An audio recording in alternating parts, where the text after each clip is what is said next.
Hey, hello learners. I am back here with the research talk based YouTube video sessions for the research scholars.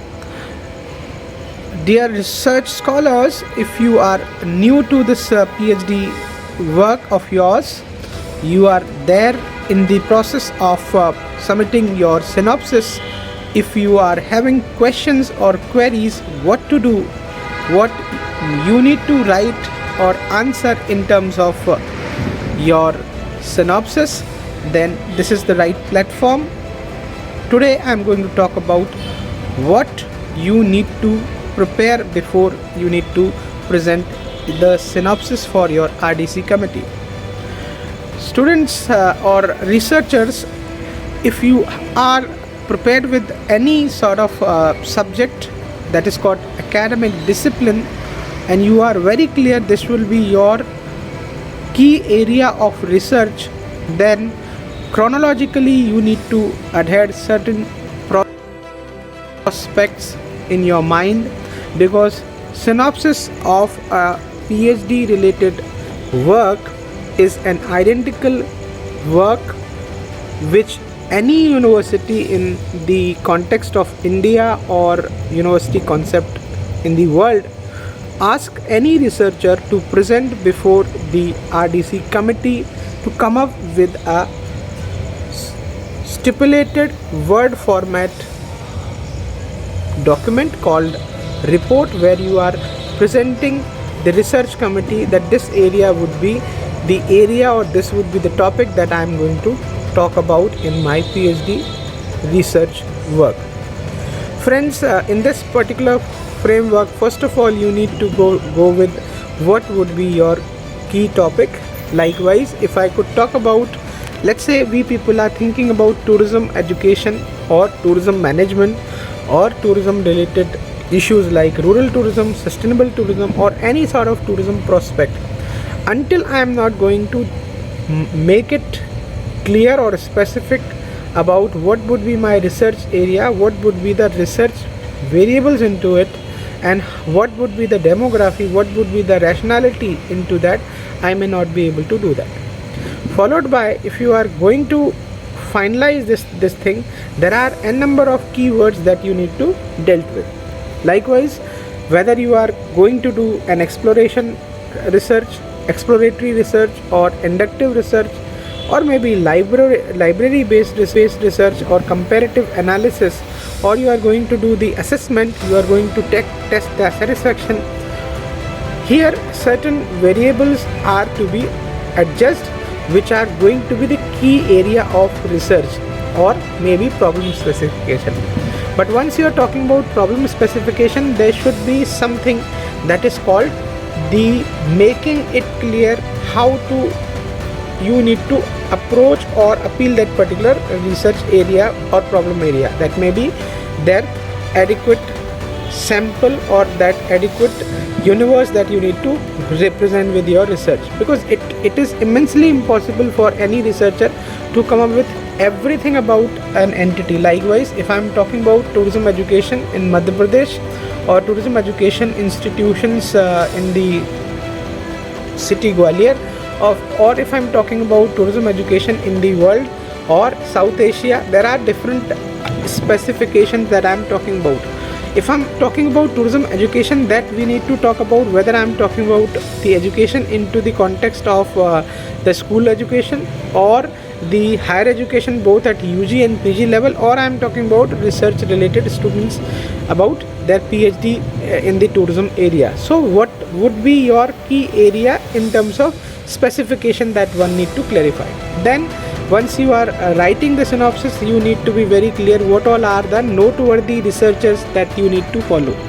You need to go through and describe what would be the research area, followed by what would be the research rationality, research problem identification, formulation of a topic which you may identically deal with.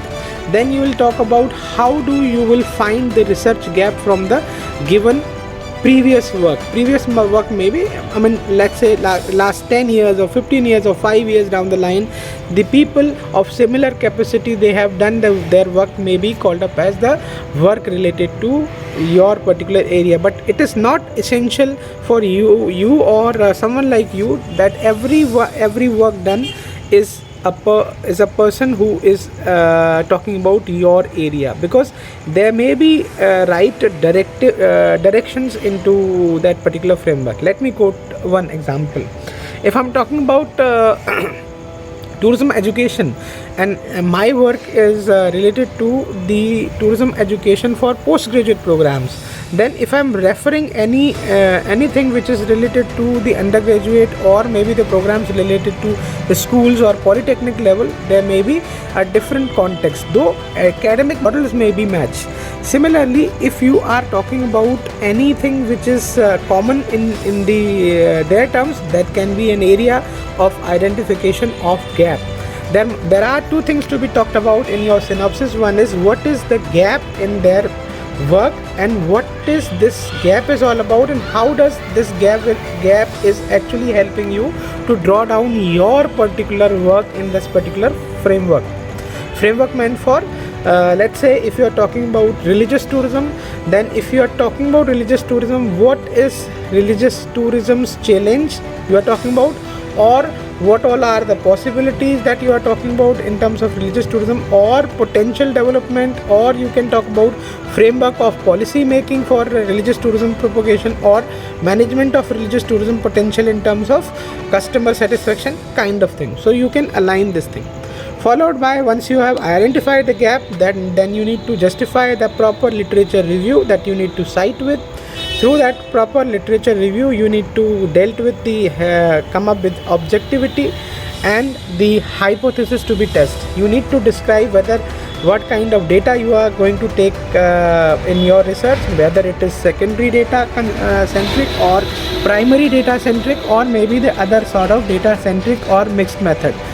Qualitative or quantitative may be the two aspects related to research related work which needs to be described in your synopsis work. Later on, you may also be described what would be your methodology in terms of what would be your method of data collection, how will you appeal that, what would be the pathway for your research. It is not identical to say that you are exactly going to take out that particular test. It may be impossible to state, because it's a matter of next 2 or 3 years when you are going to work out your entire brainstorming, and with the reference to your guide or co-guide or supervisor or co-supervisor and number of your friends, even friends like me, if I'm talking about myself, considering you are taking value from my own session also. So this is actually an opinion by which one can draw the last line about your final PhD thesis. But if you're concluding your synopsis, you need to give the references, citations which are there in terms of bibliography, whatever the text you are following, and lastly you need to give an identity, a prospect, what may be your featuring in terms of your submissions, your possible outcomes with this research, and what is that you are going to achieve with that particular work, what would be your contribution. So this would be identically done in this manner. Now let us talk about how do you need to go with that. First of all, you need to go with that the format given by the UGC or your university specifically or your department. I believe that Times New Roman should be the framework that by which you need to use that font entire synopsis work. There should be title page followed by index, followed by the specification of topics throughout the introduction or backdrop, and then, as I'll let you know in the discussion of mine, lastly you will quote the different figures or models if you are utilizing, followed by the bibliography, and before that conclusion. And if you are writing that synopsis, it should be neatly distinguished in terms of line spacing of 1.5 or 2, I mean, most of you guys are making it 1.2. I mean, but it's not ideal one. It should be either 1.15 or 1.5 specification, but go to the order the way university wants. Some of the other universities are specifically wants you to deliver it into the shape of noteworthy publications or the researchers in the past area of your domain. That should be done, because without having some classical work in your area, likewise if I could talk about humanities or literature, then if you are talking about Ramayana or Ram's Charitra and you are not talking about Ramcharitmanas, it is a matter of very serious prospect. And similarly, if you are talking about science and then you are not talking about scientific prospects, management, you are not talking about the management prospects, classical theories or the management gurus like Henry Fayol or something. So this is something that you need to follow. And once you are making your synopsis, you need to deal it properly. Kindly discuss your seniors, kindly discuss the people like us. Those can help you in preparing your synopsis.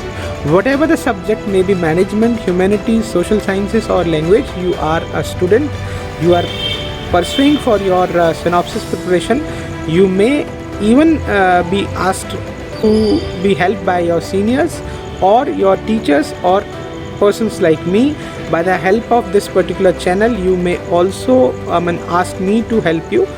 Give your FAQs in the shape of comment box. I shall be able to answer you on the note of important legible questions, or you can mail me. My email ID is there in the description box.